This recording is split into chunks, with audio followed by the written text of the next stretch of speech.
करें तो पीएफआई पर भीम आर्मी को पैसे देने का आरोप लगा है। बड़ी जानकारी इस वक्त हम आप तक पहुंचा रहे हैं, क्योंकि दंगे फैलाने का आरोप लगातार लगता रहा। पश्चिमी यूपी के खनन माफिया पर भी फंडिंग का शक जताया गया है। उत्तर प्रदेश से इस वक्त की बड़ी जानकारी, हाथरस के बहाने पीएफआई पर हिंसा फैलाने का आरोप लगा है। बड़ी जानकारी हाथरस मामले को लेकर, क्योंकि जब हम सीएम योगी को सुनते हैं तो सीएम योगी कह रहे हैं कि हाथरस मामले की आड़ में सांप्रदायिक दंगा भड़काने की कोशिश की जा रही थी, और खबर खुलासे कई हो रहे हैं कि पीएफआई पर भीम आर्मी को पैसे देने का आरोप लगाया गया है। साथ ही साथ जो जानकारी हम आप तक पहुंचा रहे हैं कि पश्चिमी यूपी के खनन माफिया पर भी फंडिंग का शक जताया गया है। अभी जांच की प्रक्रिया लगातार चल रही है और ये जानकारी लेने का प्रयास किया जा रहा है कि आखिर किस किस को फंडिंग की जा रही थी। ये जानकारी हम आप तक लगातार पहुंचा रहे हैं कि हाथरस मामला हुआ पिछले दिनों, जो 14 सितंबर को वाकया सामने आया, जिसके बाद देखा हमने किस तरीके से राजनीति भी हुई और इस मामले को लेकर अभी जांच भी लगातार जारी है। एसआईटी की और सीबीआई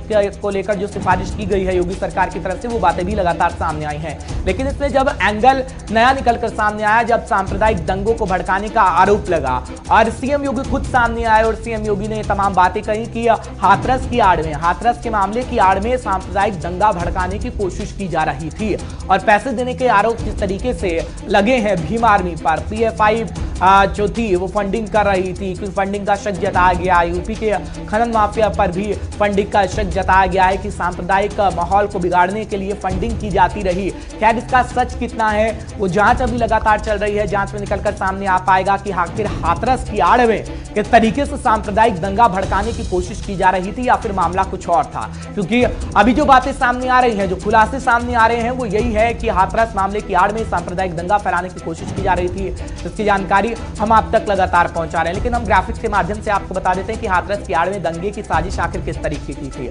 मथुरा में पीएफआई के 4 मेंबर पर मौंट थाने में एफआईआर दर्ज की गई है। एफआईआर में अतीकुर रहमान, आलम सिद्दीकी और मसूद की गिरफ्तारी की बात कही गई है, यानी गिरफ्तार हो गए हैं और गिरफ्तारी के दौरान 6 स्मार्टफोन, एक लैपटॉप भी बरामद कर लिया गया है, जिसकी जानकारी हम आप तक लगातार पहुंचा रहे हैं। क्योंकि दंगों की साजिश थी, हाथरस में दंगे भड़काने के लिए फंड इकट्ठा करने का आरोप इन पर लगाया गया है, जिनकी गिरफ्तारी हुई है। और ये भी आपको जानकारी दे दें कि दंगे भड़काने के लिए वेबसाइट का इस्तेमाल किया जा रहा था, यानी सोशल मीडिया का इस्तेमाल किया जा रहा था, वेबसाइट का इस्तेमाल किया जा रहा था। जस्टिस फॉर हाथरस का नाम की वेबसाइट का अहम मकसद था और इसमें दंगा जो फैलाने की बात है वो सामने लगातार आती रही कि वेबसाइट का उपयोग करके सांप्रदायिक दंगा भड़काने की बात सीएम योगी खुद अपनी जुबान